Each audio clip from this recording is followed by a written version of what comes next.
Muy buenos días, un día más que se va colando este lunes, que se nos viene encima, lunes 13 de enero del 2020. Qué lindo, un día de 27 grados, por lo menos aquí en el Palomar, Morón, provincia de Buenos Aires, área metropolitana. Un día casi perfecto, sabrosón, un poquito húmedo, pero para disfrutarlo de punta a punta. Son las 12 horas 3 minutos, por lo tanto le quedan al día casi 12 horas de disfrute total, porque los días los iniciamos generalmente como durmiendo.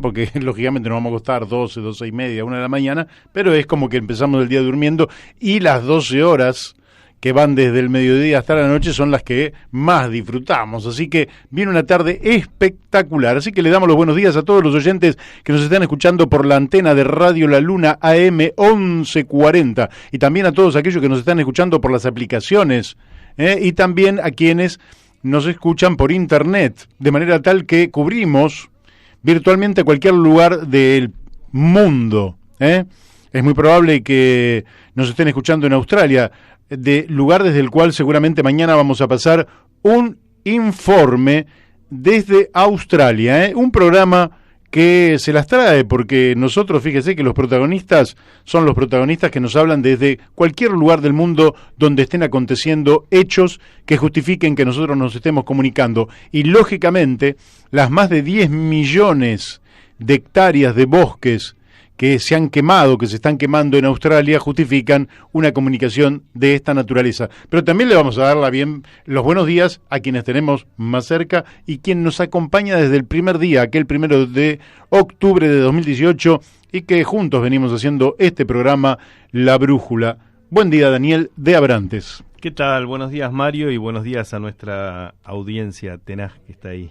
Bueno, y también le vamos a dar los buenos días, Daniel, a Beto Perdomo, nuestro operador, que hoy está en una lucha sin cuartel porque los equipos se han modernizado considerablemente, pero lógicamente como cuando cambias de coche, viste que venías manejando el Siam Ditela, los 59 y de pronto te dan un Toyota 2019, ¡apa! Bueno, mientras tanto, lo primero que tenés que hacer es tratar de no chocarlo, así que Beto, no choquemos, y después nos vamos a ir familiarizando y nuestro público irá comprendiendo que van a pasar unos minutos o quizás unas horas o quizás unos días hasta que esto salga todo lo perfecto que debe salir este programa, no solo este programa, sino toda la programación de esta radio, que siempre se está modernizando, siempre está mejorando los equipos, y eso realmente es alentador porque hay que progresar, hay que progresar en la vida. Le vamos a dar también los muy buenos días a Radio Fénix, allí en Corrientes, la 92.1 MHz, y a la doctora Mónica Colunga, nuestra amiga allá en Corrientes, que hace posible que los oyentes de aquella queridísima capital de provincia y también muchos chaqueños puedan estar escuchándonos, y le vamos a dar también los buenos días a Radio La Paquita en Uspallata, la 88.9, y a nuestros amigos Gustavo Figini y Elvio Ya Danza. Así que también hemos ido saliendo durante todas estas luchas por el agua que se han dado en Mendoza en defensa de la ley 7.722, que es la ley de protección del agua, que es la ley que prohíbe contaminarla con cianuro, en fin, con todo tipo de metales pesados, con elementos contaminantes, tóxicos, y bueno, hemos salido permanentemente por aquella radio también, no solo en el área metropolitana, donde a veces la distancia hace que nos resulte indiferente la explosión de una montaña, pero cuando se hace estallar una montaña, y como nos contaba Alfredo Abelín, y el polvo va por los aires porque las explosiones son terroríficas, y ese polvo lleno de metales pesados se confunde con las nieves de las altas cumbres, y después en los deshielos el agua baja realmente contaminada. Todo aquello que a nosotros nos parece un poco lejano, porque nosotros vivimos cerquita del Río de la Plata, todo aquello nos tiene que interesar. ¿Por qué? Nos tiene que interesar primero porque es nuestro país, son nuestros hermanos, son lugares que deberíamos conocer. Yo tengo la diosa fortuna de conocerlos, y son hermosos, y destruirlos es realmente un pecado, pero además porque todo está intrínsecamente relacionado. Nada de lo que ambientalmente pasa en el mundo nos puede ser ajeno, y ustedes lo vieron.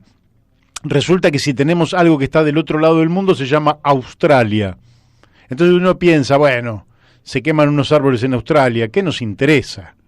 Y sin embargo, el humo de esas 10 millones de hectáreas de bosques incendiados no solo cruzó la cordillera pasó todo el Pacífico, cruzó la cordillera, sino que llegó hasta la mismísima Buenos Aires, sin ocasionarnos daños. Pero fíjense la magnitud planetaria de semejante incendio. Daniel. Sí, no, los incendios de Australia son un suicidio anunciado. Ocurre cuando un gobierno negacionista, como el que tiene ahora Australia, y desde hace unos cuantos años, se cruza con una política irresponsable y se topan con el efecto invernadero y generan este mega desastre.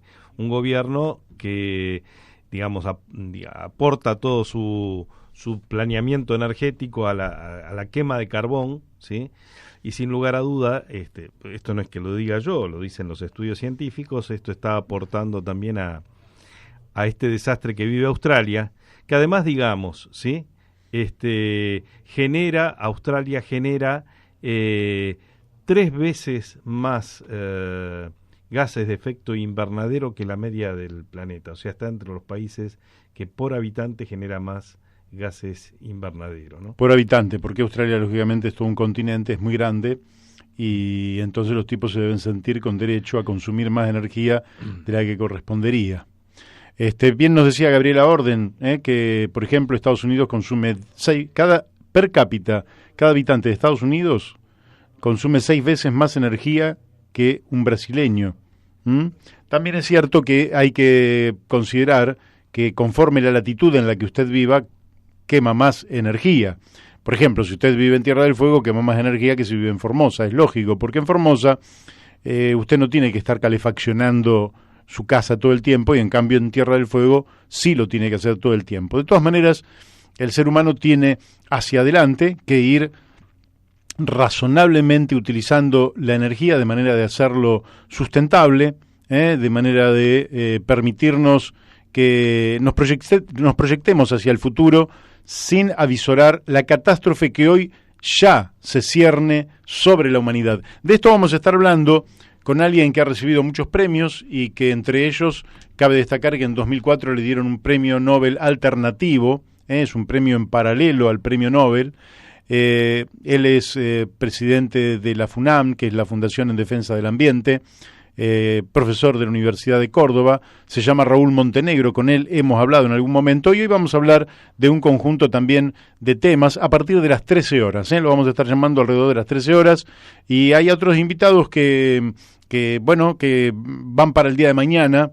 Mañana vamos a estar hablando con el analista internacional Eduardo Bior sobre toda la crisis de Medio Oriente, una crisis que se va escalando, que empezó con temas quizás menores, pero después fue a la muerte de un contratista norteamericano, después vinieron otras respuestas, esto fue escalando hasta que Estados Unidos decidió asesinar al general Soleimani, y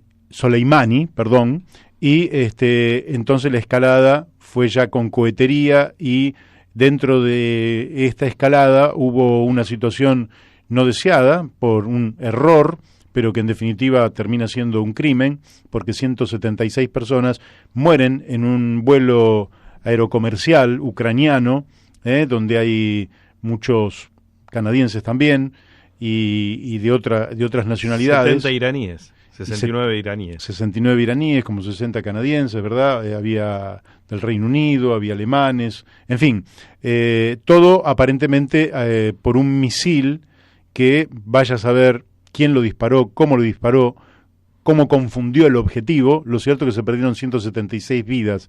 Por eso cuando se habla muchas veces del armamentismo, se habla muchas veces de la guerra, se lo hace livianamente. Cada vida que se ha perdido es única e irrepetible, y de una dignidad intransferible, de manera tal que son crímenes que la humanidad debe evitar. Debe evitar.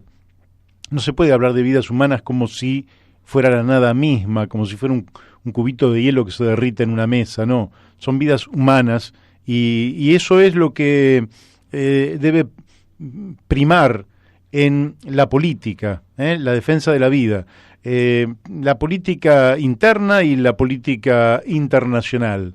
Construir un mundo de paz no es una tarea sencilla, pero es un deber. Construir un mundo sin guerras es un deber. Por eso, para evitar las guerras y construir la paz, nada mejor que un proyecto justo.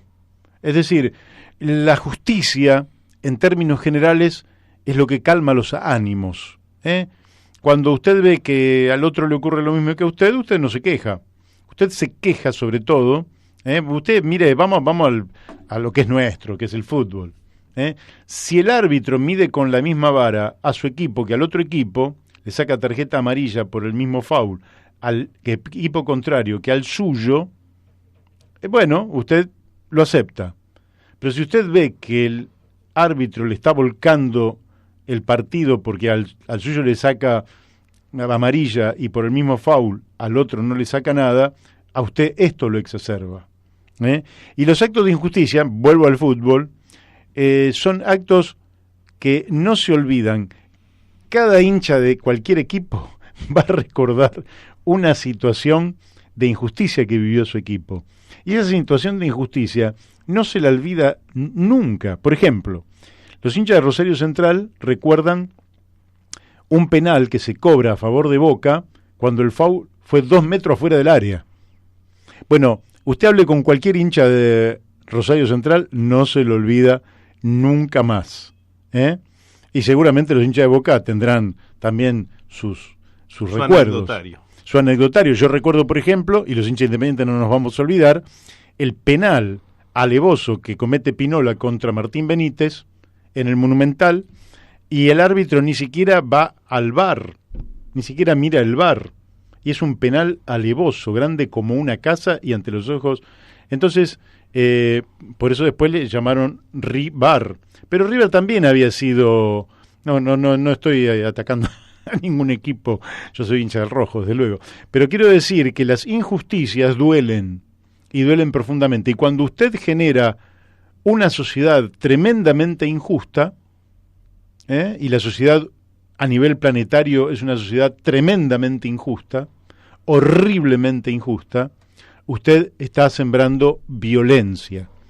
Y entonces se le ocurre, cuando usted es el centro del imperio, se le ocurre que para aplacar esa violencia que usted está sembrando, lo que tiene que desatar es una violencia por 10, y entonces desarrolla la industria armamentista a niveles inusitados.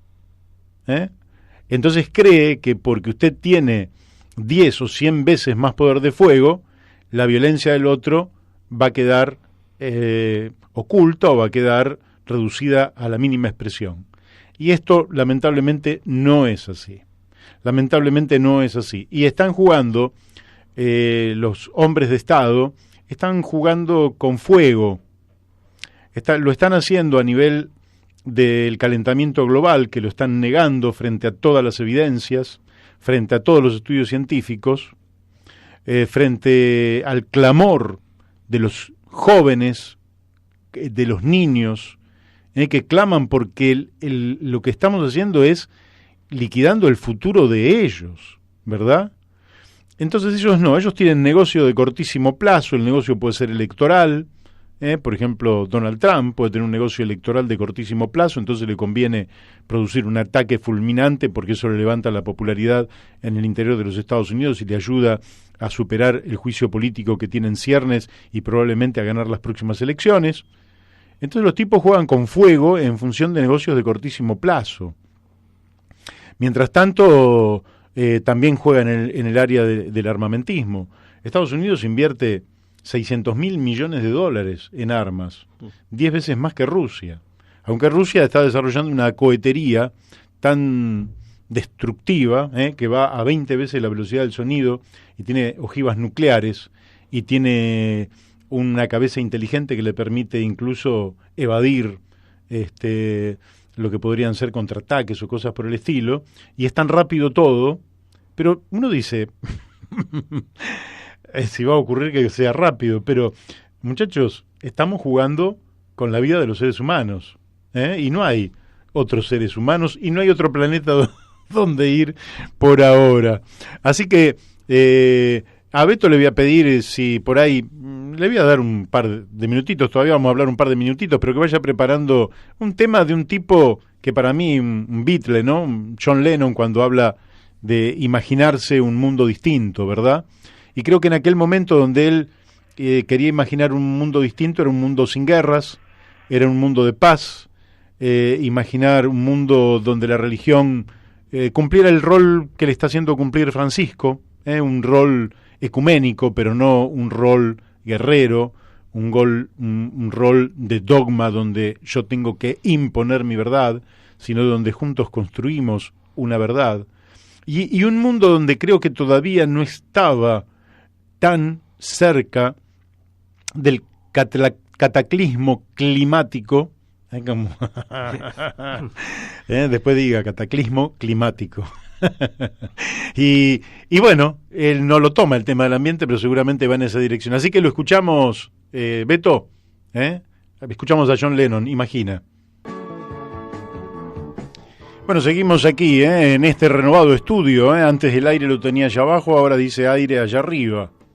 Entonces, bueno, de todas formas, para los oyentes es indistinto. Para nosotros hay alguna variación, pero siempre que sea para bien, está bárbaro y realmente rápidamente nos vamos a acostumbrar.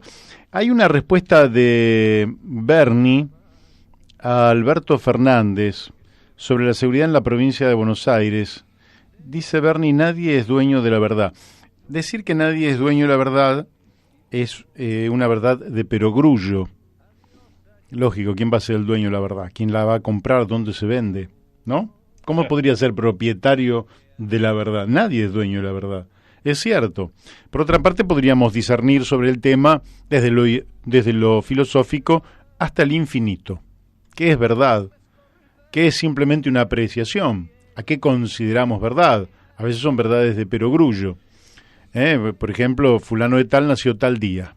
San Martín murió el 17 de agosto de 1850. Sí, eso no lo discute absolutamente nadie, es una verdad. Tal partido de fútbol salió 2-0, perfecto, nadie lo discute, es así. Son verdades de perogrullo. Pero después hay apreciaciones que son infinitamente más complejas y más difíciles. Entonces, sí. Y el tema de la seguridad es realmente más complejo. ¿Por qué? Es más complejo porque está vinculado al primer sentimiento humano, que es el del miedo. Sobrevivimos porque tenemos sed, tenemos hambre y tenemos miedo. Si usted dice que nunca tuvo miedo, le funciona mal el organismo.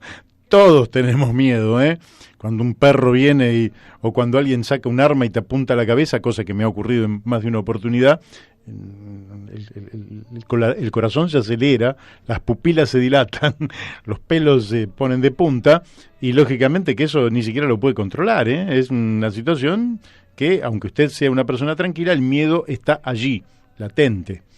Entonces, cuando hablamos de seguridad hablamos de miedo. Y entonces, si alguien va a salir de la casa y tiene miedo en abrir la puerta de calle, y usted que está por la calle dice, pero si acá no había nadie. Bueno, pero la persona tiene miedo, entra el aspecto subjetivo a jugar. Sí, es cierto. En ese momento no había nadie y la persona pudo abrir y salir a la calle sin ningún problema. ¿Pero por qué tiene miedo la persona? Porque la semana anterior hubo un asalto en la otra cuadra, o un tiempo atrás hubo un crimen en la otra cuadra. Entonces, el miedo, que no es sonso, no se va así en forma espontánea, ¿verdad? Ahora, vamos a hablar de por qué Sergio Berni se pone de punta contra Alberto Fernández. Porque esto, vamos a hablar, mañana vamos a tratar de hablar con el doctor, profesor universitario, diputado de la ciudad, mandato cumplido, Julio Raffo, para preguntarle qué es lo que está viendo en esto de que Berni le contesta a Alberto Fernández. ¿Vos viste alguna vez que una persona de segunda línea de la provincia de Buenos Aires le conteste directamente al presidente? Es medio raro, ¿no? ¿O no? ¿O tiene una explicación lógica? ¿Por qué está Bernie en esta postura? Pues mañana lo vamos a hablar con alguien que está mucho más calificado que nosotros para hablar del tema porque lo conoce bastante mejor que nosotros. Hay otros temas, también vinculados al tema de la violencia. Evo Morales defendió la idea de armar milicias en Bolivia como en Venezuela. ¿Habrán sido felices estas palabras de Evo Morales? Ni siquiera lo estoy cuestionando, porque yo pertenezco a un partido, el Partido Socialista, que en 1896, cuando se planteaba la defensa, no se planteaba la defensa a través de un ejército ofensivo, sino el concepto de pueblo en armas. El pueblo en armas se defiende, no ataca. Un pueblo armado se puede defender, pero no tiene armas estratégicas para avanzar sobre otro territorio. Te defendés desde la puerta de tu casa, desde la ventana, pero es el pueblo en armas. Es un concepto que lógicamente tuvieron a lo largo del tiempo muchas sociedades. Y los norteamericanos, Estados Unidos, tiene mucho de esto. Mucha gente dice, no, yo no necesito que el Estado me defienda. Yo tengo mis armas y yo me defiendo solo.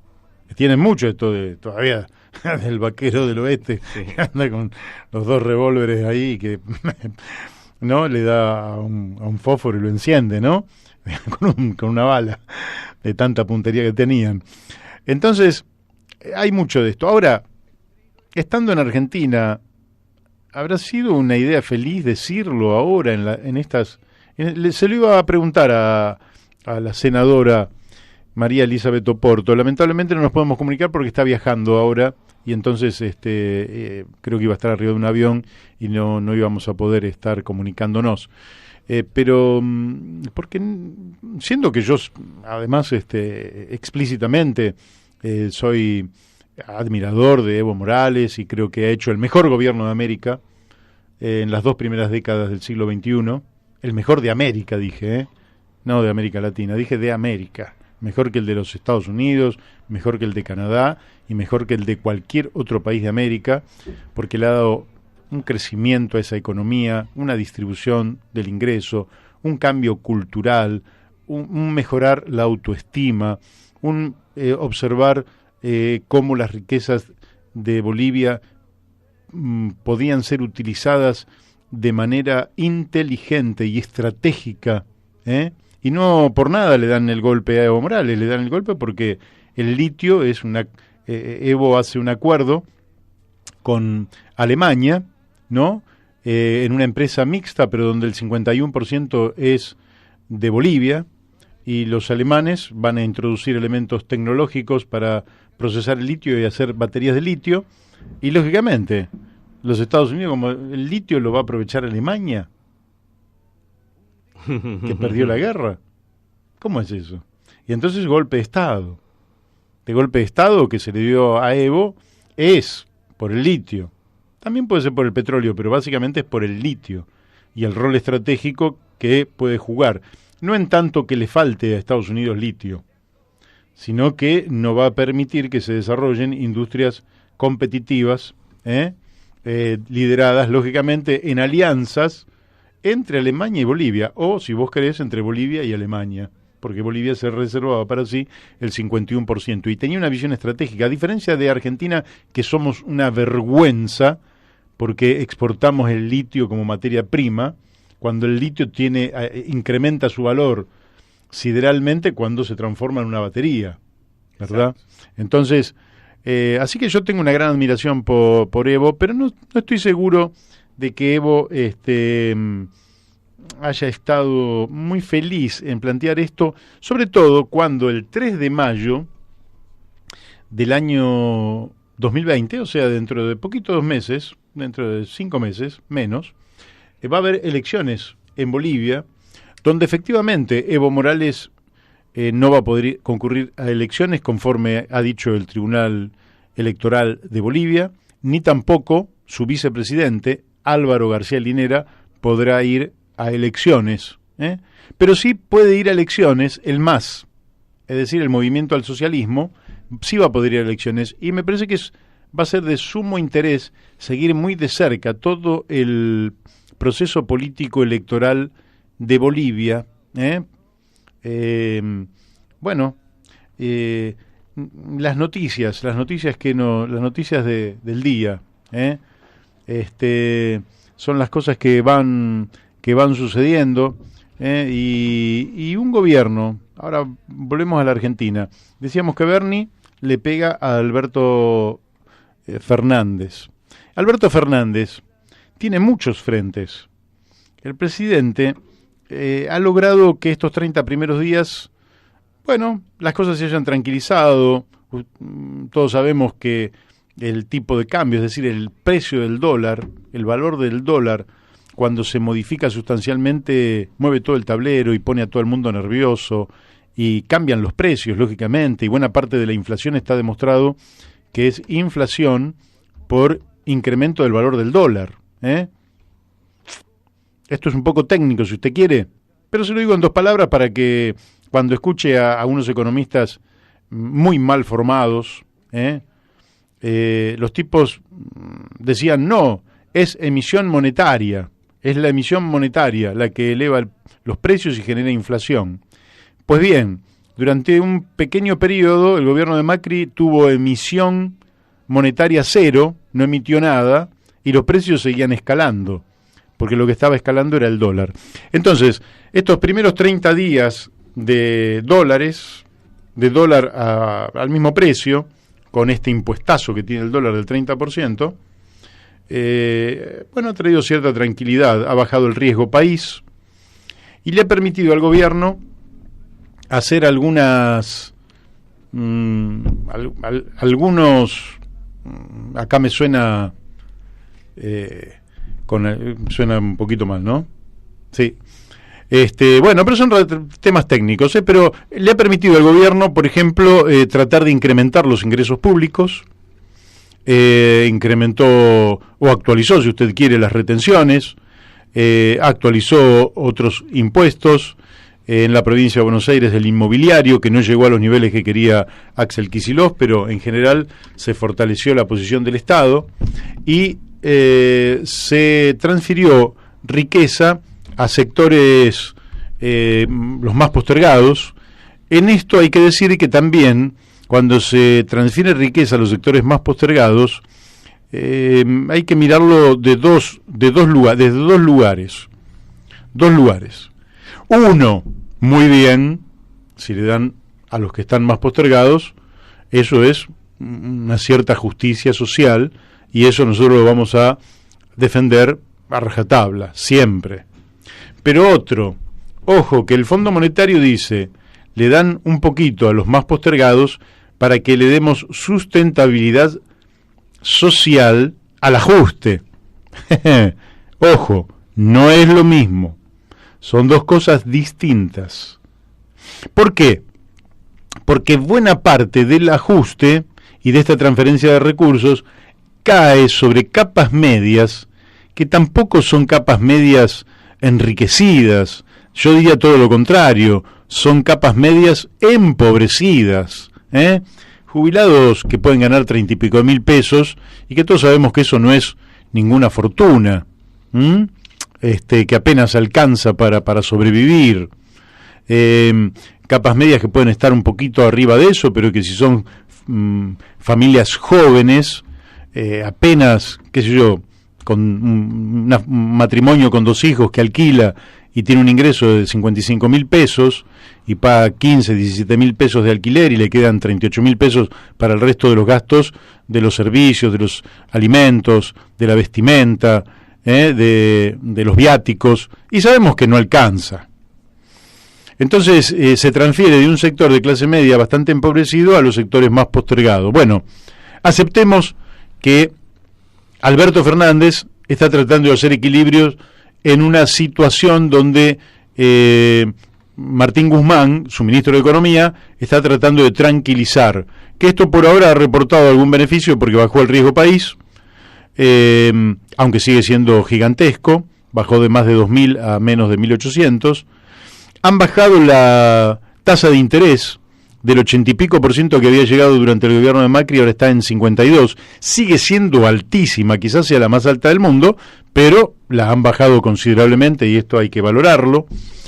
Hay toda una política social que está implementando el ministro Daniel Arroyo con planes sociales, con microcréditos para adquirir herramientas, créditos que están absolutamente subvencionados por el Estado, de manera que la tasa de interés es insignificante y la propia inflación va licuando el crédito, con lo cual es beneficioso para cualquier trabajador que quiere comprar un taladro, que quiere comprar una sierra eléctrica, que quiere comprar una herramienta para su taller. Eso está muy bueno. Pero dicho esto y muchas otras cosas que podríamos decir, por ejemplo, no nos podríamos olvidar del bono que se le dio a los jubilados que tienen la mínima, que eso también es muy bueno, del incremento en los planes sociales de la asignación universal por hijo, que eso es muy bueno. En fin, dicho todo esto, lo que se está acomodando, y esto va a ser la madre de todas las batallas, es el tema de la deuda. El tema de la deuda es la madre de todas las batallas. ¿Qué es lo que se está diciendo? Bueno, lo que se está diciendo es que el gobierno va a plantear que todos los vencimientos de capital vayan 4 años adelante. 4 años, estaríamos hablando de enero de 2024. Entonces, estamos hablando ya de la futura administración, que podría ser Alberto Fernández, que podría ser Cristina, que podría ser Macri, que podría ser cualquier dirigente que gane esa elección, pero estarían tratando de patear todo el vencimiento de capital y pagar nada más que los intereses. Y que los intereses tampoco le signifiquen un incremento del gasto público que haga que la Argentina tenga que recaudar impuestos para pagar deuda externa, porque lo que realmente nos empobrece a los argentinos es cuando usted toma deuda y efectivamente ese capital no va a la producción. Ahí está la clave. Entonces Alberto está con la madre de todas las batallas, que es el tema de la deuda. ¿Puede resolver el tema de la deuda? Lo vamos a saber en los próximos 2 meses. En los próximos 2 meses vamos a saber, porque el 10 de marzo es cuando hay un vencimiento que ya no se va a poder pagar. Quiere decir que hay que renegociar todo antes del 10 de marzo, o sea, menos de 2 meses. Ahí se va a saber toda la verdad. Ahora, podría ocurrir que la negociación sea muy buena y que entonces se postergara todos los vencimientos de capital para 4 años adelante. Está bien. Suponiendo que fuera muy buena, ¿eso garantiza crecimiento para la Argentina? ¿Eso garantiza que podamos llegar al pleno empleo? ¿Cuáles son los otros planes a partir de los cuales, suponiendo que entonces no tengamos todo el peso de la deuda sobre nuestros hombros, cuáles son esos planes que nos van a permitir multiplicar los panes y los peces en la Argentina? Porque si los recursos a los cuales se va a echar mano son los mismos a los que iba a echar mano el gobierno anterior o el anterior, por ejemplo, Vaca Muerta, a través del fracking, en un saqueo sistemático por parte de empresas multinacionales, cuya viabilidad técnica y económica y financiera todavía no conocemos, pero si esa es la idea, no es buen camino. No es buen camino. Aquí la idea tiene que ser multiplicar los panes y los peces sobre la base de un desarrollo productivo inteligente, democrático, consensuado entre todos los sectores, para lo cual la conformación del Consejo Económico y Social parece ser un buen instrumento mientras no tengamos un Centro Nacional de Planificación Estratégica. Pero entonces sí podríamos ser optimistas respecto de que, resuelto el tema de la deuda, si lo resolviéramos, el país puede salir adelante. Pero corremos el riesgo de postergar los pagos de la deuda y no resolver el tema de fondo, porque estamos pensando nada más que en un producto primario metido en la roca, en vaca muerta, a 3.000, 3.500 metros de profundidad, con un costo enorme para extraerlo y en condiciones que son de enorme incertidumbre porque no vamos a saber cuánto está el barril de petróleo. No me extiendo con esto porque creo que el propio Alberto Fernández tiene muchísimos problemas.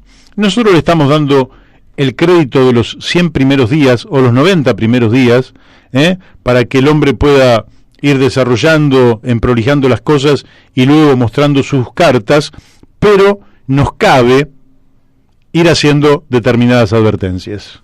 Sí, y pongamos también en la lista del debe y de las advertencias, ¿no? Esta tentación de pensar que puede haber un extractivismo progresista, ¿no? El extractivismo como concepto para nuestros países ha sido una calamidad desde siempre y ha sido la ruina de los países latinoamericanos y los países pobres de África. Acá no hay salida si no generamos riqueza a través de nuestras potencialidades humanas. Así es, la mayor inversión es en educación, pero educación también con proyecto, porque si educás por educar, y bueno, no, tiene que ser educación en el marco de un proyecto de país. Pero este país ya supo de eso, ¿no? Este país fue capaz de hacer una revolución educativa allá por el siglo XIX. Así es, con la ley 1420, en la década de 1880. Bueno, nosotros necesitaríamos de nuevo una revolución educativa, pero el país debería saber para dónde vamos a ir. Vamos a ir para la ingeniería genética, vamos a ir para la microelectrónica, vamos a desarrollar la agroindustria de una manera distinta. Le vamos a preguntar a Raúl Montenegro si se puede hacer una transformación desde este modelo de producción con agrotóxicos a un modelo agroecológico. ¿Cuántos millones de puestos de trabajo puede significar? Pero si la cultura nuestra está como para que seamos capaces de ir, tomar una parcela de tierra y tener producción agroecológica que se la podríamos exportar al mundo a precios significativos, con lo cual tendríamos trabajo para todos los argentinos, pero los argentinos, ¿tenemos la predisposición para trabajar? ¿En qué condiciones? ¿En el marco de qué plan? ¿Qué, una parcela de tierra perdida en el medio de la nada, sin ningún servicio, sin comunicación? No, esto requiere todo un replanteo de la ocupación del país, del suelo. Hace un par de días vi un documental por la TV pública muy interesante de una cooperativa de productores franceses que ante la alternativa de venderle la producción a una cadena una gran cadena de hipermercado francesa, deciden hacer su propio emprendimiento, ¿no? Y entonces construyen una cooperativa, un proceso que llevó 5 años, ¿sí? Un punto de venta donde poder vender su producción, ¿no? Esto involucró a todos los productores de esa región, pequeños productores. Y bueno, una experiencia muy significativa, muy interesante, que se reproduce en muchos lugares en Europa, y que habría que mirar con atención, ¿no? Porque ellos lo hacen desde la escasez del suelo. Nosotros lo podemos hacer desde la abundancia. Así es, desde la abundancia, desde el punto de vista de la extensión, 50, 60 millones de hectáreas, más riqueza, ¿no? Más una tierra fértil. Exacto. Como la que tenemos nosotros. Pero eso requiere un proyecto de país. En algún lado se debería discutir para saber hacia dónde vamos, como colectivo que es esta nación, esta querida nación argentina. Vamos a un temita y después vamos cerrando esta primera hora y después nos vamos a estar comunicando con Raúl Montenegro para hacer una cantidad de preguntas muy interesantes sobre la problemática ambiental en un mundo convulsionado después de los incendios en Australia. Seguimos aquí en La Brújula y le quiero agradecer a todos los que han tomado contacto con nosotros y nos han mandado algún mensajito de una u otra forma al WhatsApp. Ricardo Lasca, Arturo Avellaneda, Fernando Cantero, que nos mandó además un mensaje que después vamos a tratar de leerlo, Graciela Dubrés, Mabel Ortiz, Julio Moyano, Julio Raffo, Laura, Sergio Arcuri, Martín Segovia, Diego Luis Quinteros, Mario Kiektik, Alejandro Amorín, Jorge Cultri, Mario Morales, Enrique Méndez, Raúl Artelino, Paco Moreno, María Ángeles, que tiene un programa aquí en la radio, que Patricia Salas, que es de Paraná, Entre Ríos, Horacio Pistone, de Capital, Lautaro Gastón, de Merlo, Abel de Sousa, de Capital, Cristina Schmidt, de acá de Liniers, Miriam Nancy Guevara, que también de Capital, Carlos Paz, y bueno, y algunos más, y aprovecho entonces para decir que acaba de llamar Nicolás, nuestro amigo de Casanova, de Isidro Casanova, que, bueno, como estoy sin lentes, no puedo leer el mensaje, pero que aparentemente está diciendo que lo de Australia ya es gravísimo. ¿Y cómo se pudo producir el incendio en la Reserva Costanera Sur, la Reserva Ecológica, esa que está cerca de Puerto Madero, si hay cámaras por todos lados? Sería muy interesante que una investigación observara si se trata de un incendio promovido por alguna persona, algún grupo, si fue intencional o si se trató simplemente de un accidente. Pero me parece muy oportuno lo que nos dice Nicolás, al que le enviamos un fuerte abrazo, y recordamos que es familiar de Sebastián Borro, y yo soy amigo de Ricardo Borro. Nos mandaron una carta de respuesta a Susana Jiménez. Daniel. Sí, interesante esta carta que vamos a reproducir. Un docente del norte argentino le responde a la diva televisiva Susana Jiménez, quien propuso mandar a los pobres del norte al campo a criar gallinas. La carta dice así: Hola Susana, me llamo Cristian Ángel Barrio Nuevo, me desempeño como músico y docente. Soy del norte argentino, nací en el seno de una familia pobre. Quería contarte que desde chiquito aprendí a cuidar y a criar gallinas. Teníamos unas 60. Todavía recuerdo el piu, piu, piu de mi mamá, papá o el mío mismo por la mañana temprano mientras hacíamos sonar el tarro con maíz, llamándolas a comer. Era el momento de contarlas y de pillar una si el menú del día era guiso o sopa de gallina. Por las tardes-noche, recuerdo cómo subían a un árbol para dormir. Una de mis actividades favoritas era hacer el trabajo de investigador para encontrar los nidos con huevos. No teníamos gallinero. En el norte no es necesario. Cuando encontrábamos los nidos era una gran alegría porque íbamos a tener huevos para vender. Si tardaba mucho en mi investigación, ya encontrábamos la gallina empollando. ¿Sabés, Susana? No solo teníamos gallinas, también teníamos cabras, unas 45, unas 12 vacas, de las cuales también nos servían para la economía familiar. Aparte de eso, teníamos un cerco de menos de 1 hectárea para sembrar maíz y zapallo. ¿Sabés? Mis viejos eran muy laburadores. Mi papá era hachero, sabía decir con orgullo: en un día soy capaz de cortar 6 metros de leña. Todavía lo recuerdo cansado, tomando mate en la lumbrera, mate de palo largo y grueso. Y mi mamá viajaba 90 kilómetros los fines de semana para hacer empanadas y comprar mercadería. Teníamos otras actividades comerciales, como cazar y vender cueros de iguana, lampalaguas, conejos y vizcachas. A pesar de todo lo que te cuento, nunca dejamos de ser pobres. Yo tuve la suerte de que el cura que atendía esa zona del monte les preguntó a los maestros si había algún niño que tenía ganas de estudiar, y los maestros me nombraron a mí. Si no fuera por ese cura, mis viejos, a pesar de todo lo que trabajaban, no me hubieran podido mandar a la ciudad a estudiar la secundaria. Gracias a ese cura hice la secundaria y hasta pude tener mi título universitario. Te cuento todo esto para que sepas que los pobres no lo son porque quieren. Mis padres se rompían el lomo, Los pobres necesitan ayuda. En mi caso, fue un sacerdote. Pero todos los pobres necesitan de un Estado presente que les acerque educación, salud y trabajo para sus padres. Un trabajo digno que les permita superarse, no un trabajo que solo les permita sobrevivir, como en el caso de mis viejos. No me creo único ni especial por lo que me pasó. Sé que es una historia de muchísimos. También con el tiempo aprendí a no romantizar la pobreza.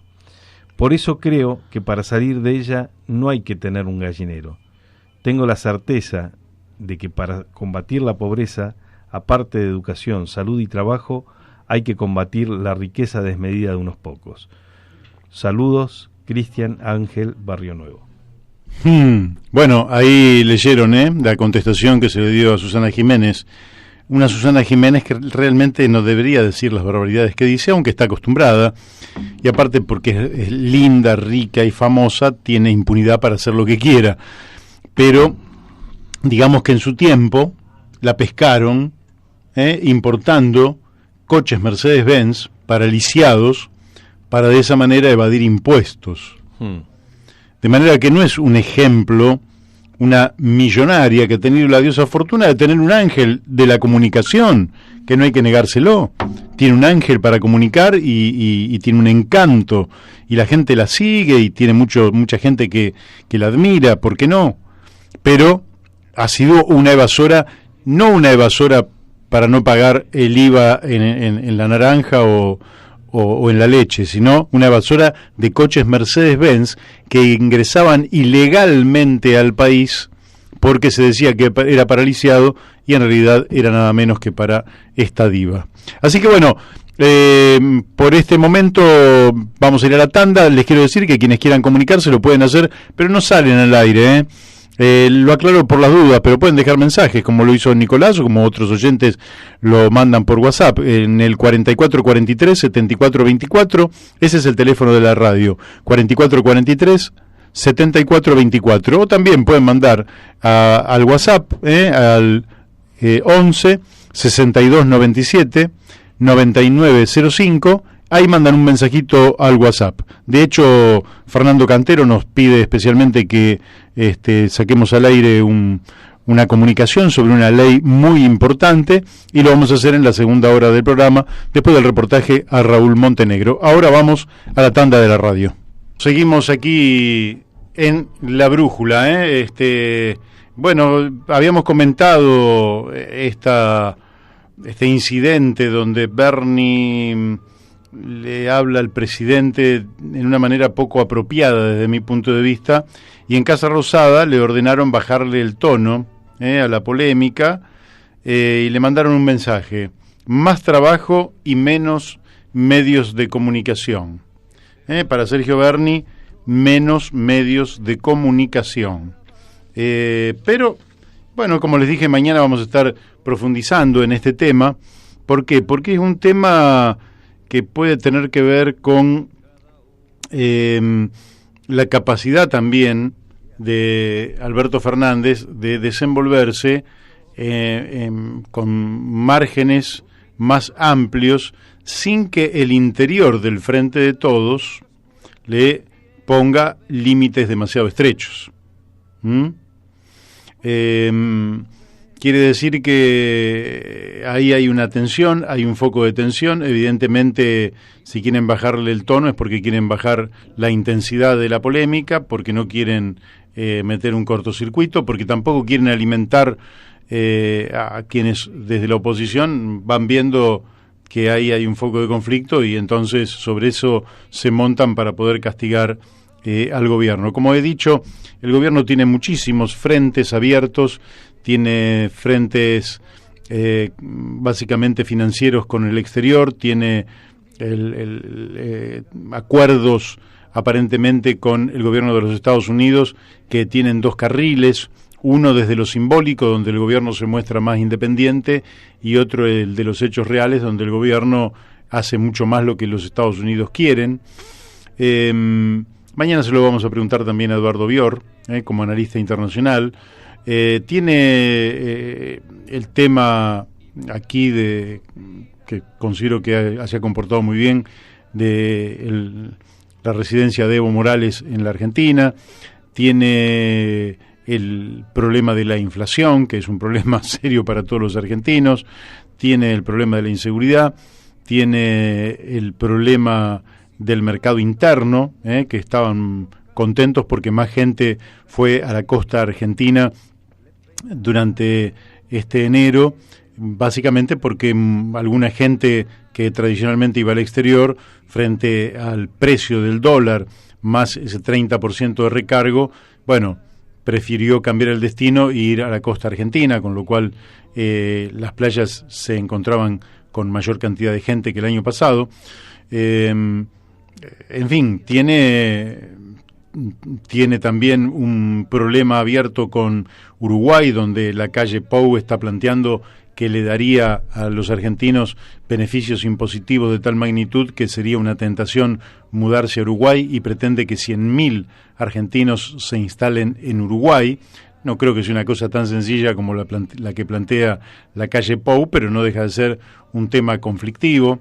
En fin, tiene una variedad de problemas que yo creo que van haciendo de este gobierno un gobierno que va haciendo equilibrios y que realmente va a poner la embarcación en el mar una vez que lleguemos al día 10 de marzo. Es decir, cuando pasen los 3 primeros meses de gobierno, ahí vamos a poder estar evaluando con mayor precisión si la marcha es la correcta, si la marcha no es la correcta.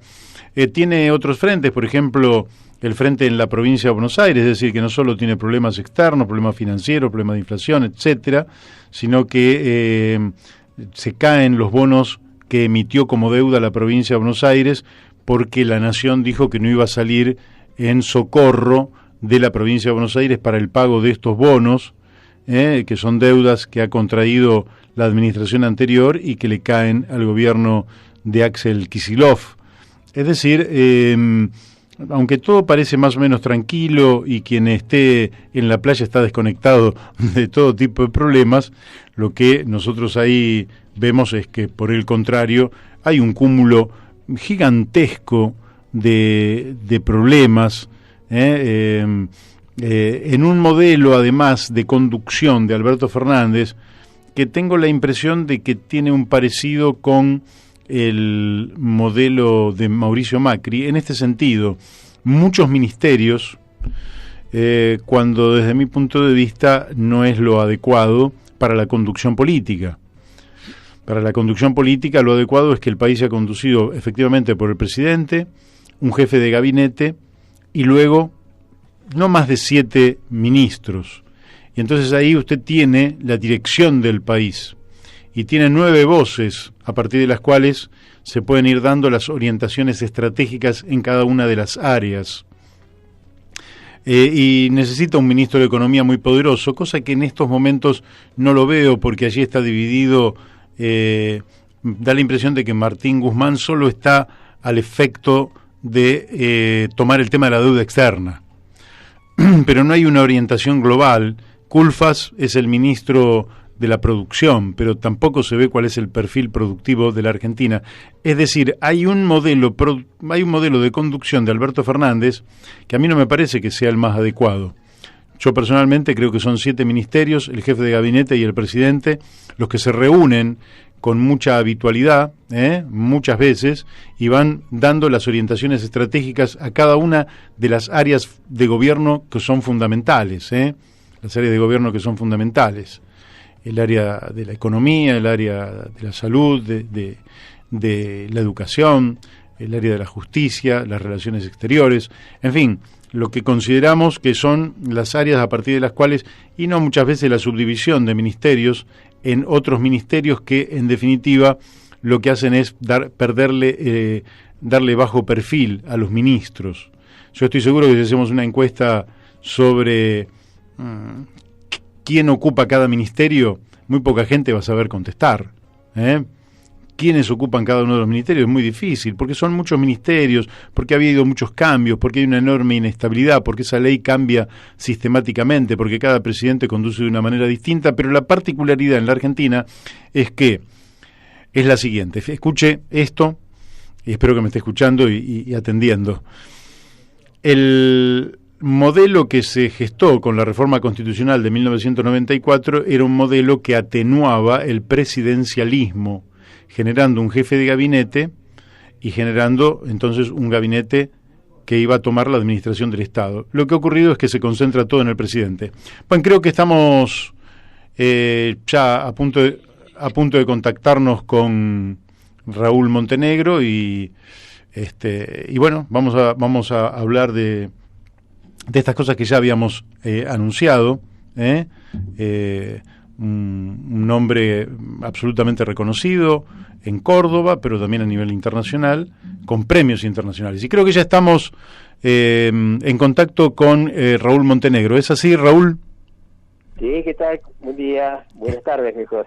Buenas tardes. Bueno, un gusto poder comunicarnos nuevamente con usted.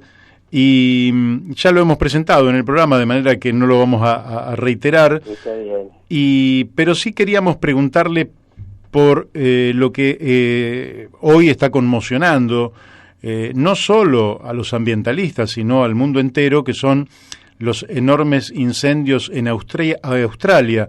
Recordemos que en Brasil se incendiaron, creo que alrededor de 4 millones de hectáreas de selva amazónica, y en Australia ya están superando los 10 millones de hectáreas.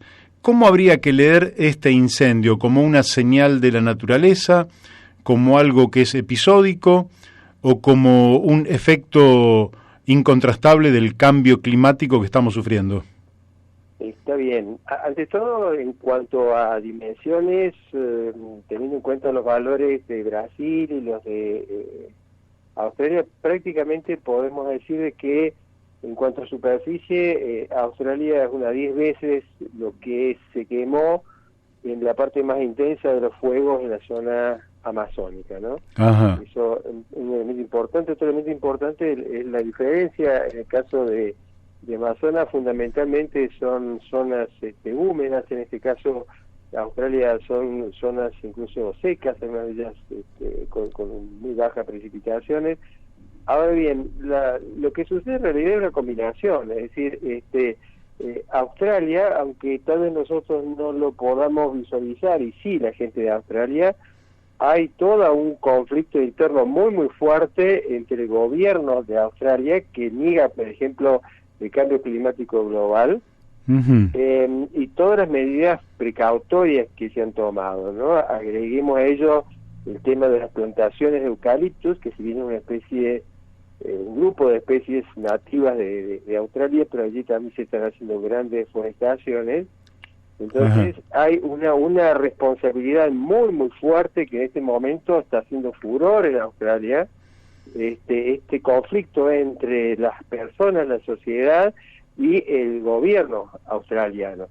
Ahora bien, esa suerte de falta de manejo, falta de criterio, que lo están acusando muchas de las organizaciones de Australia al gobierno, se da también en un contexto de cambio climático global, es decir, en un momento en que las temperaturas promedio van aumentando, entonces quedan en condiciones de aumentar, por ejemplo, la evapotranspiración, al tornar más seco muchos ambientes, hace que las probabilidades de fuego sean más fuertes, y una vez desencadenados sea más difícil controlarlos. O sea que hay una combinación entre la impericia del gobierno de Australia, que insisto ha sido muy muy fuertemente cuestionado, y el cambio climático global, que está obviamente al aumentar la temperatura, aumentando el riesgo, ¿no?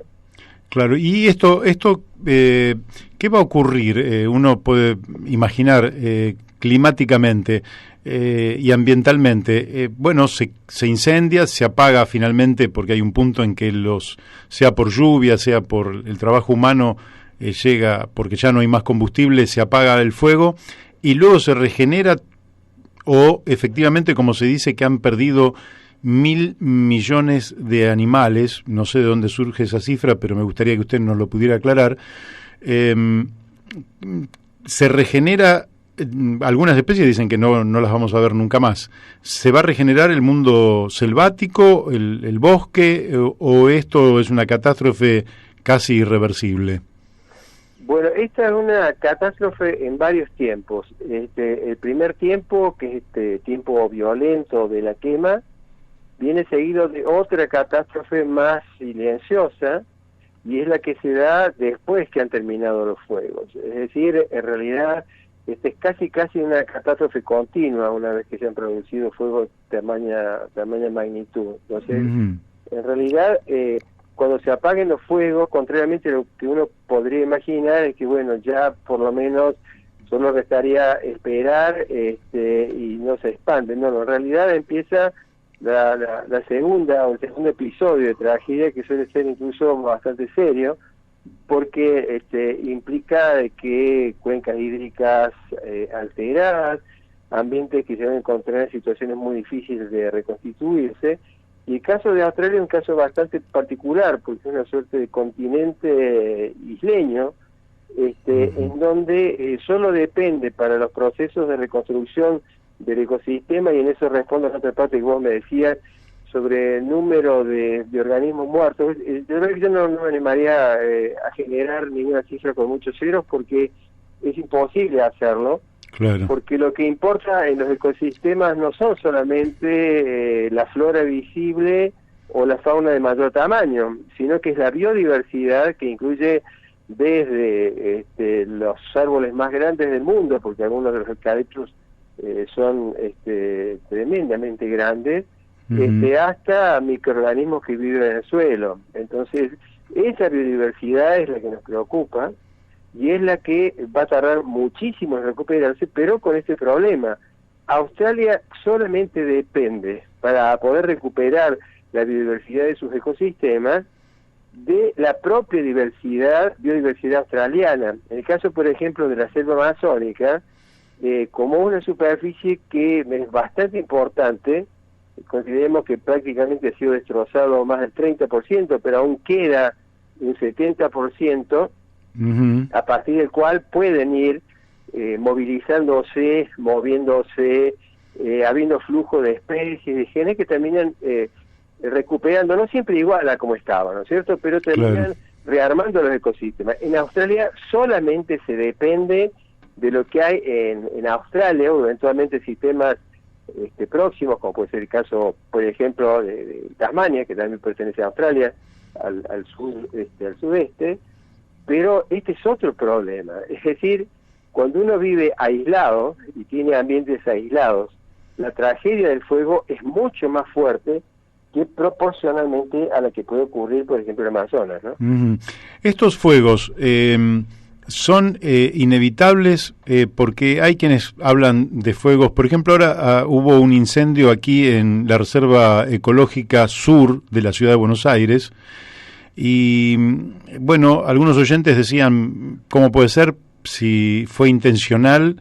Hay cámaras, pero aparte de que pudiera ser algo intencional, también es cierto que se junta una biomasa que en algún momento da la impresión de que fuera inevitable que se produjeran estos incendios. ¿Es así o los incendios son evitables? No, obviamente, primero que es prevenible, es evitable, y dentro de ciertos márgenes es también controlable.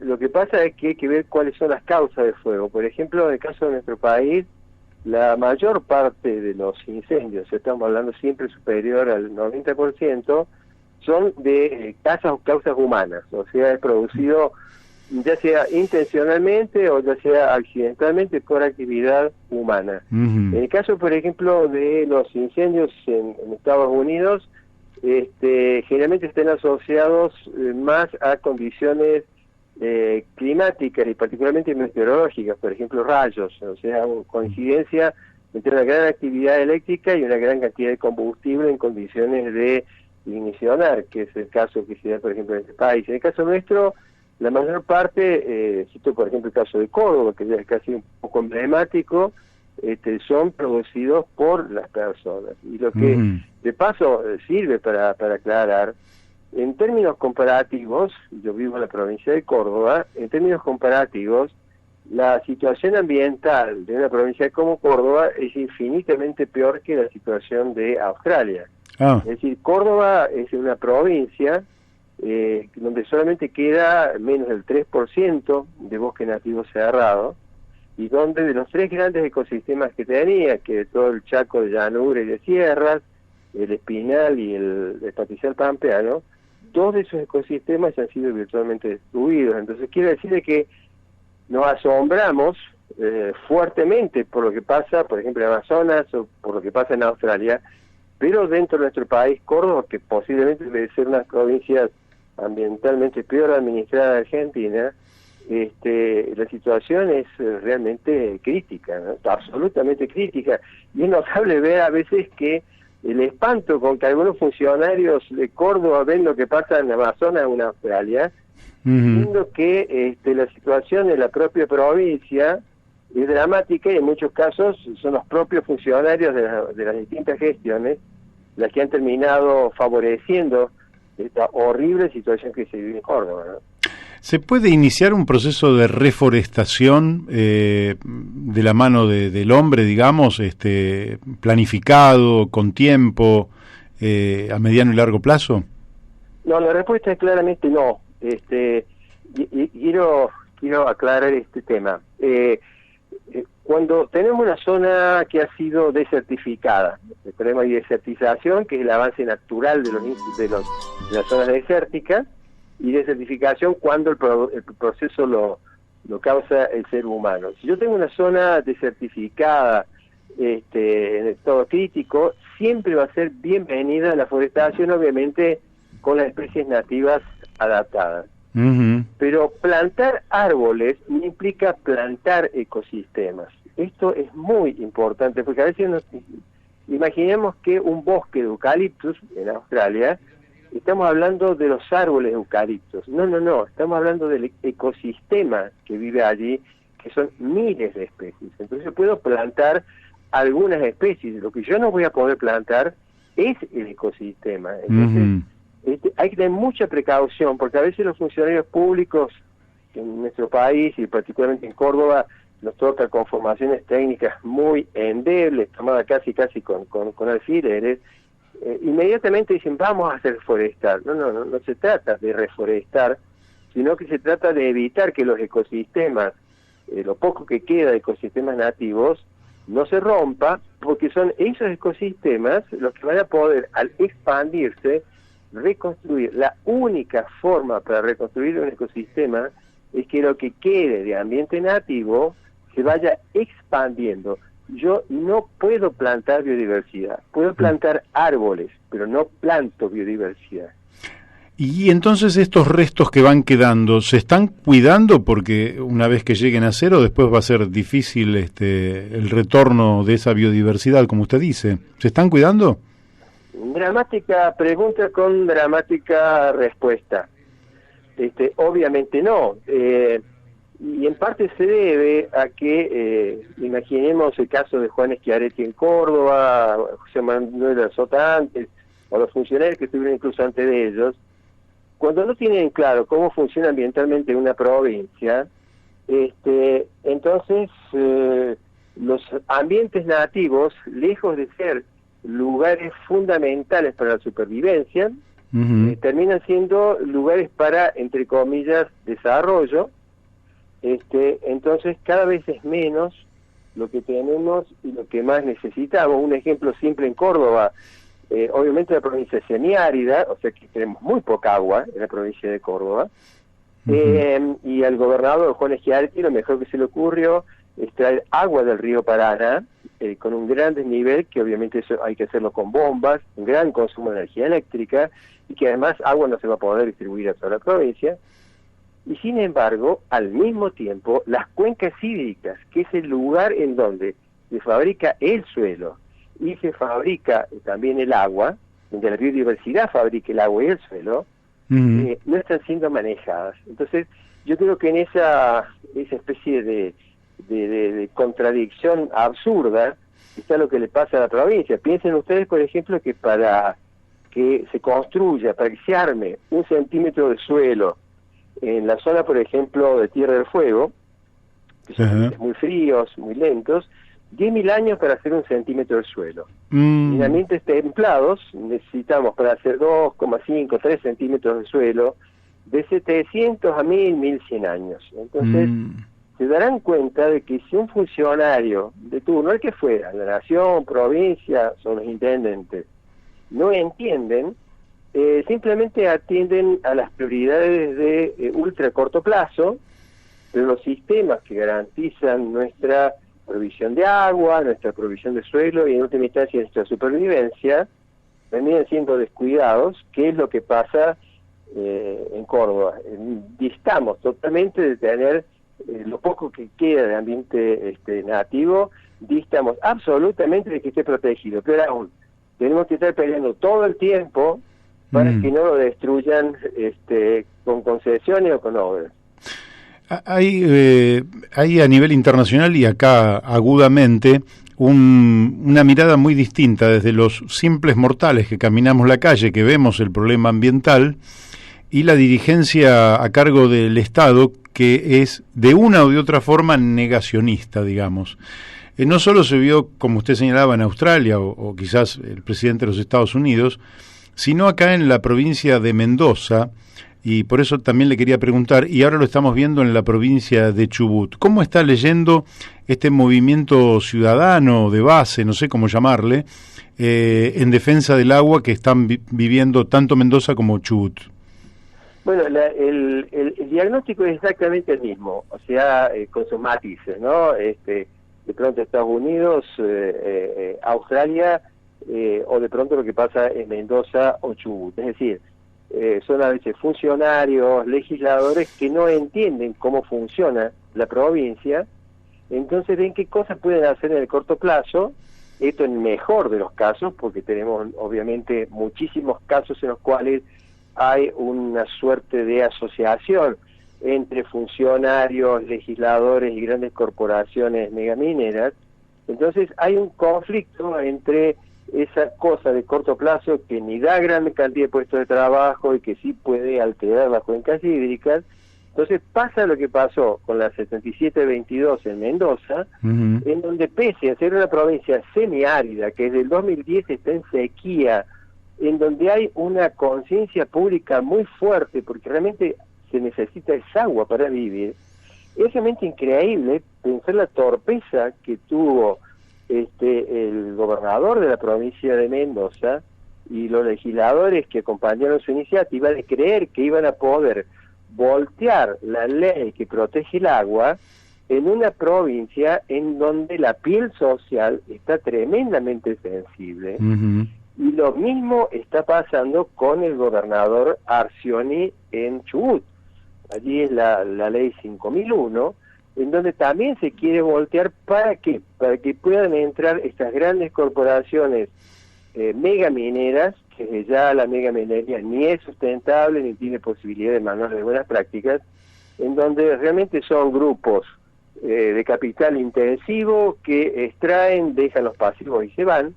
Entonces yo creo que en los dos casos, tanto en Mendoza como en el caso de Chubut, creo que el gran error de los funcionarios no es solamente no entender cómo funciona la provincia y cuáles son los factores críticos que hay, sino que tampoco lo entienden socialmente, porque la gente sabe que no puede cambiar cuencas hídricas, el lugar en cómo se forma el agua, por empresas megamineras que están 30, 40 años, extraen sin valor agregado, dejan los pasivos. Nadie puede saber qué empresa fue porque viven cambiando sus derechos mineros, viven vendiéndose una a otras las empresas. Entonces me parece que lo que está pasando es una gran madurez social frente a una torpeza casi serial de los gobiernos, ¿no? Claro. Pasamos a otra provincia, aunque también está conectada con Mendoza, que es Neuquén y Vaca Muerta. El ministro Culfas ha hecho trascender que la aspiración es que al finalizar el mandato de Alberto Fernández, Argentina esté exportando petróleo, gas por $40.000 millones de Vaca Muerta. a través del procedimiento del fracking.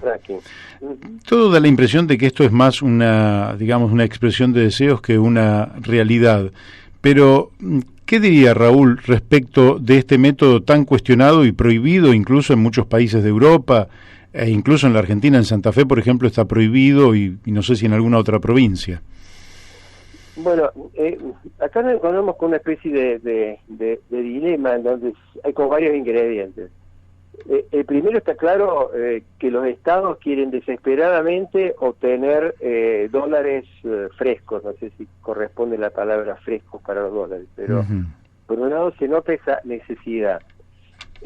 Frente a esa necesidad, que obviamente es más que tener cara de hereje, tiene cara de depredador, una de las grandes tentaciones, y de corto plazo relativamente, es el fracking. El problema es que el fracking puede proporcionar recursos en un plazo relativamente más breve a veces que la mega minería convencional, pero los costos sociales y ambientales son atroces, particularmente cuando estamos hablando de agua dulce, de agua en ambientes en donde los recursos hídricos son escasos, y da la situación en que las zonas designadas para aplicación de fracking son justamente zonas en donde el agua dulce escasea notoriamente. Porque más allá de los fenómenos de contaminación en superficie, el problema es hasta dónde lleva esto en la disponibilidad de agua subterránea, especialmente en el caso de Francia. Francia fue un país que durante muchos años realmente le dio la espalda a los recursos hídricos subterráneos, o sea, se confió básicamente en las cuencas hídricas superficiales. Cuando se enfrentó con situaciones de sequía, inmediatamente dijo, bueno, volvemos a colocar la prioridad en la hidrogeología, los recursos hídricos subterráneos, y se encontraron con niveles de contaminación verdaderamente muy fuertes, incluido hasta contaminación con plutonio 69, que es un radioisótopo derivado de las centrales nucleares de potencia. Entonces, digo, me parece que en Argentina se vive todavía una suerte de carnaval de la potencialidad del fracking, pero en donde ni remotamente se ha debatido con la sociedad, bueno, vamos a obtener tantos recursos económicos, tantos dólares frescos, pero tenemos que asumir de que esta y las otras generaciones van a tener tales problemas. Ese debate no se ha dado, sí se ha dado, creo, y se está dando en el tema de la mega minería y en muchas provincias con leyes protectoras. El fracking creo que está en una etapa mucho más inicial comparativamente, pero no se ha dado, y cuando no se ha dado, el riesgo es que se termine haciendo y que después le estalle la realidad a las personas, ¿no? Claro. Mis dos últimas preguntas, y bueno, abusando de tu paciencia, te voy a tutear. No, faltaba. Una tiene que ver con, digamos, nuestras tierras fértiles, que algunos calculan entre 50 y 60 millones de hectáreas de tierras fértiles, pero que hay digamos que tanto el INTA ha dicho que se han perdido nutrientes, un buen porcentaje de nutrientes en la pampa húmeda, bueno, como la gente de APRESID, que ha hecho una autocrítica que a nosotros nos la hizo llegar Jorge Rulli, donde los tipos dicen que, bueno, que con esto del monocultivo permanente, la verdad es que han pifiado, le han errado y van a tener que cambiar sus formas de producción. Pero la pregunta es la siguiente: de este modelo, ¿no?, con agrotóxicos, ¿se puede ir evolucionando hacia un modelo agroecológico, hacia un modelo de producción de mejor calidad, tanto sea del producto como de la laboriosidad de la tierra? Y si vos ves que además nosotros como argentinos tengamos esta cultura, por decirlo de alguna manera, de cultivar la tierra, o preferimos la siembra directa, en fin, un modelo que está depredando el suelo y que realmente causa muchos prejuicios, incluso con las fumigaciones haciendo estragos en la salud. Bueno, acá la respuesta va a ser un poco más complicada y menos grata.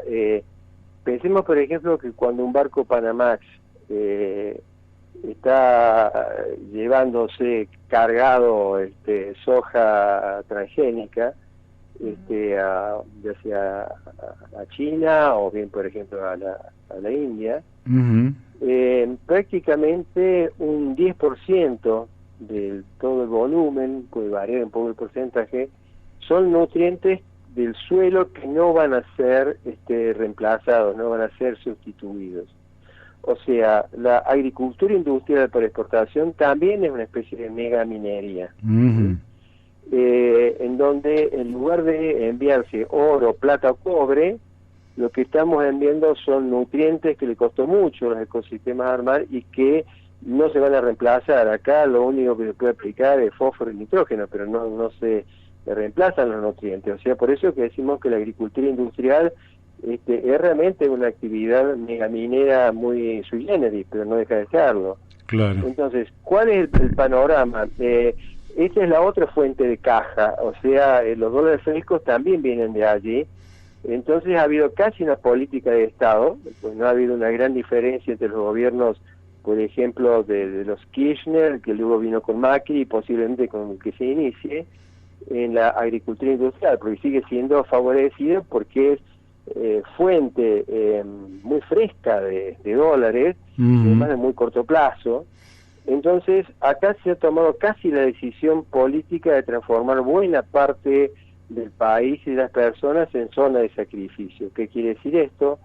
De que las futuras generaciones van viendo disminuidos lo que iba a ser su herencia en nutrientes, y después está el otro tema, que es que las pulverizaciones han hecho introducir plaguicidas no solamente en las zonas donde se aplica, sino que le llega a las personas a través de los alimentos. De hecho, si yo hiciera un análisis de sangre y de orina en todos quienes están allí en la radio, con muy poco margen de error podemos considerar de que en promedio todos ustedes tienen entre 2, 3 o 4 residuos de plaguicidas en sangre y en orina.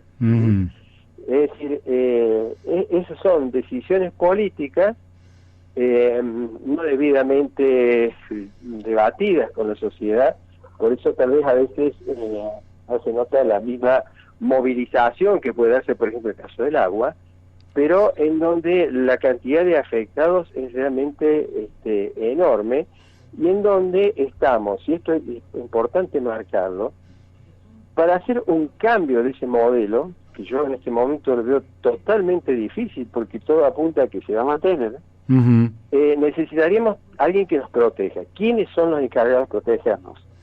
Yo lo voy a decir y tengo que admitir al mismo tiempo de que protegen a las corporaciones pero no a la gente. Esos son Conavia y Senasa, que son los que tienen que ver con autorizar los eventos transgénicos, y Senasa, que tiene que ver con autorizar los plaguicidas.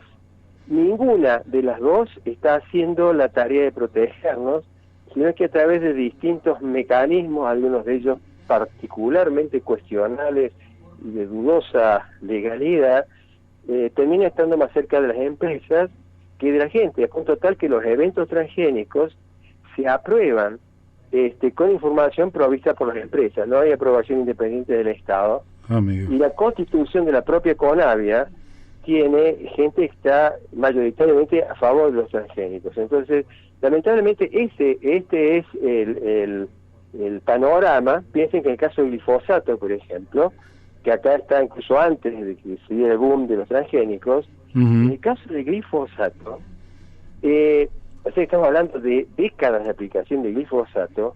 En Argentina, hasta hace 5 años, no había capacidad de laboratorio para detectar glifosato y AMPA en orina. O sea, yo creo que eso me exime de cualquier comentario. ¿Cómo puedo yo autorizar un producto para el cual yo como país no tengo forma de detectar en el organismo de las personas que pueden verse afectadas. Yo creo que eso ya resume, y es una pregunta respondida, ¿no? Un poco atrozmente, pero es la realidad. No podíamos saber, y tenemos que mandar las muestras de orina a Alemania, por ejemplo, para que hicieran la determinación. Claro, vergonzoso. Ahora, mi última pregunta, porque ya sé que he abusado del tiempo. Estamos nosotros como consumidores, vivimos en una sociedad que nos incita permanentemente a consumir muchas veces más de lo que necesitamos, a producir desechos en cantidades crecientes. Las ciudades son creadoras de enormes caudales de basura. ¿Vos creés que hace falta una prédica, un cambio cultural, un cambio sistémico que nos lleve a otro modelo? Porque todo induce a pensar que esto por este camino es absolutamente insostenible. Sí, no, es totalmente, o sea, no hay posibilidad de seguir con estos modelos. Cuando le habían preguntado a Mahatma Gandhi si a él le gustaría que buena parte de la población de la India tuviera niveles de consumo, por ejemplo, como en Estados Unidos. Entonces él había respondido que si en este momento se necesitaba un planeta para prácticamente alimentar a uno de los grandes consumidores, no el único de allá, ¿no? Que es Estados Unidos, si se incorporaran todas las personas al mismo nivel de vida, se necesitarían 7 planetas. Entonces, está claro que nuestra vida cotidiana es la que está plantando todas estas semillas dramáticas, pero claro, sucede que más del 80% de las personas viven en ciudades, viven con las prioridades urbanas, la inseguridad, obtener recursos, alimentarse, es decir, se genera como una suerte de doble país en donde están las culturas urbanas, que es muy difícil ver lo que significa fracking, megaminería o de pronto otros temas más sofisticados como es la biodiversidad. Entonces somos parte de la exponencial, porque lo que caracteriza nuestro modelo actual es la exponencial, es decir, es un crecimiento 2, 4, 8, 16, 32 que sube permanentemente, y la única forma de sobrevivir es lo que matemáticamente se llama sigmoide, que es una curva que no crece, sino que se mantiene en una meseta por debajo de lo que el ambiente tiene como límite. Claro. Nosotros lo que estamos haciendo es ir arriba del límite, y en algunas cosas las estamos viviendo ya, por ejemplo, muchas islas donde se puede ver claramente cómo va aumentando el nivel del Océano Pacífico, por ejemplo, y hay otras que se van a ir viendo con el tiempo, pero no cabe ninguna duda, el modelo tal cual se da, y en esto quiero aclararlo, no es una cuestión de izquierda, derecha o centro. No hay país de la Tierra en este momento que tenga un modelo que podamos nosotros considerar distinto al actual. Tendrán sus matices, pero todos se mueven hacia el mismo lugar. Y lamentablemente, si no se cambia, en algunos lugares ya se vive hoy en día la crisis y no se puede ir, como Serrat decía, venido estar al fondo del pozo porque más abajo no se puede ir. Bueno, eso ya ha pasado en el Sahel, y en otros lugares sigue pasando. En Córdoba estamos haciendo todos los esfuerzos por llegar muy rápidamente al fondo. Pero mientras no haya realmente una asociación, políticas de Estado trabajando con la sociedad, dar vuelta prácticamente todo, porque nada vale tampoco que mejoremos nuestros estándares de vida y sigamos siendo un planeta en donde los gastos militares, los gastos en armamento siguen siendo cuantiosos, o donde pronto en Francia, con todo el escándalo que ha habido con el glifosato, aumentó en más del 20% la venta de plaguicidas del año 2019. Entonces, digo, mientras no tengamos esos cambios de fondo, me temo que el futuro, por el caso mío, que tengo niños grandes, pero también tengo una niña pequeña de 6 años, para mí es a veces muy fuerte imaginarme qué escenarios le van a tocar a ella, porque, insisto, no hay precisamente luces verdes, ¿no? Sino que son sirenas y con luces rojas. Bueno, aquí hemos llegado no porque falten preguntas, sino porque el tiempo se nos ha agotado, y esta luz roja que señalás, que es una verdadera alarma hacia el futuro y hacia nuestros hijos y nuestros nietos.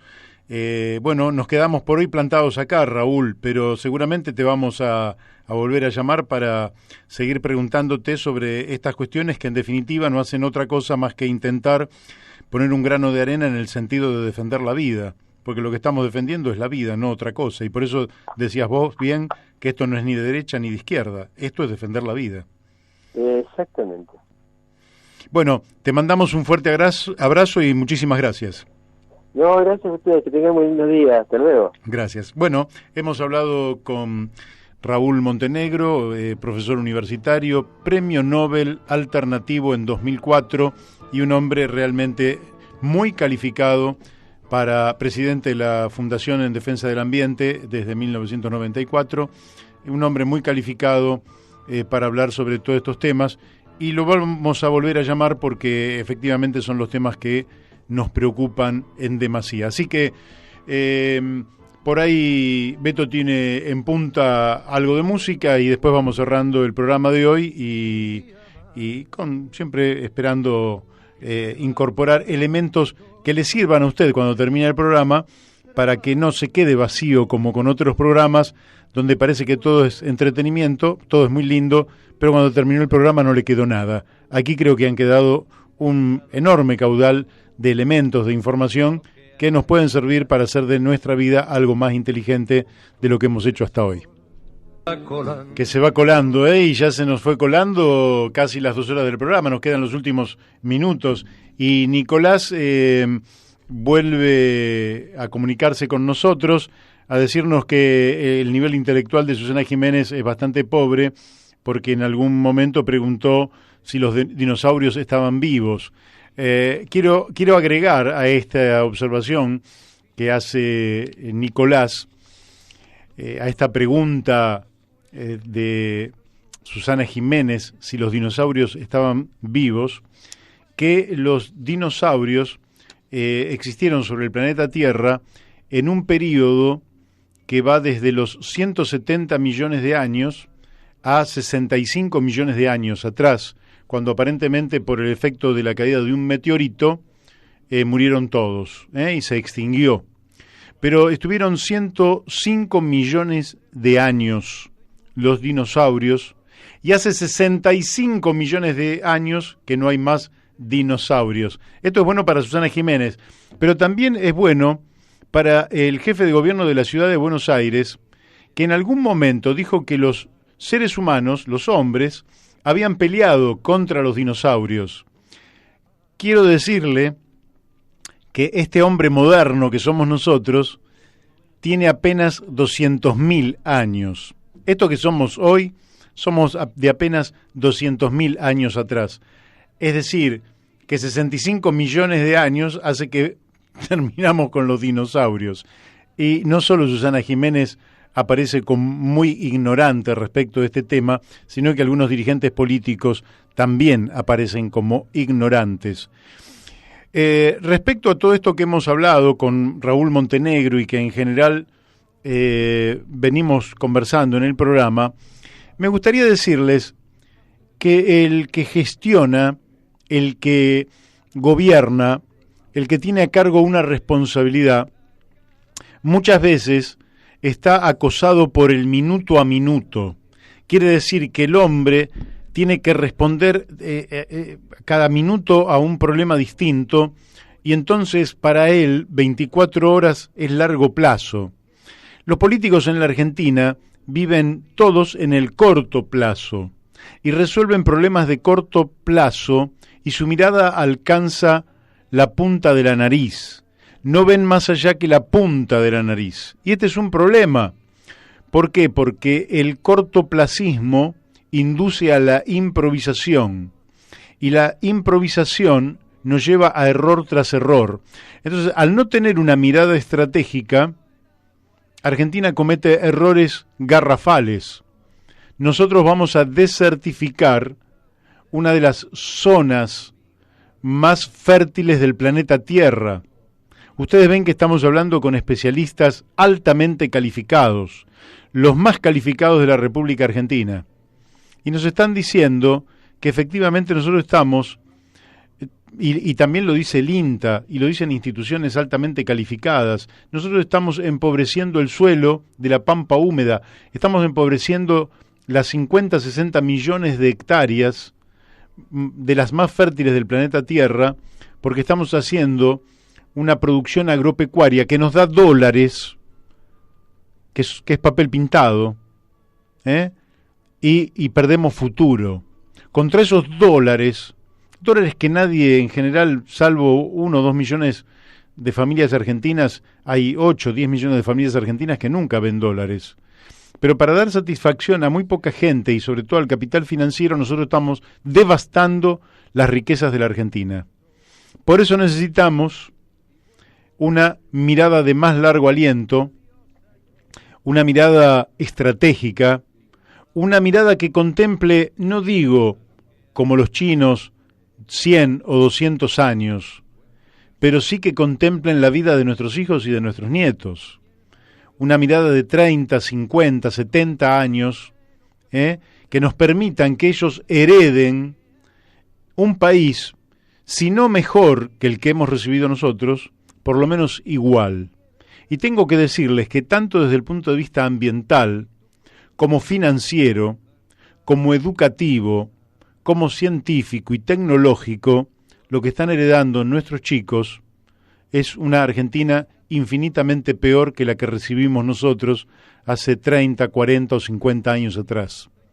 Que esta democracia está en deuda y que esta democracia puede pagar esa deuda, pero lo tiene que hacer sobre la base de una acción inteligente por parte del Estado.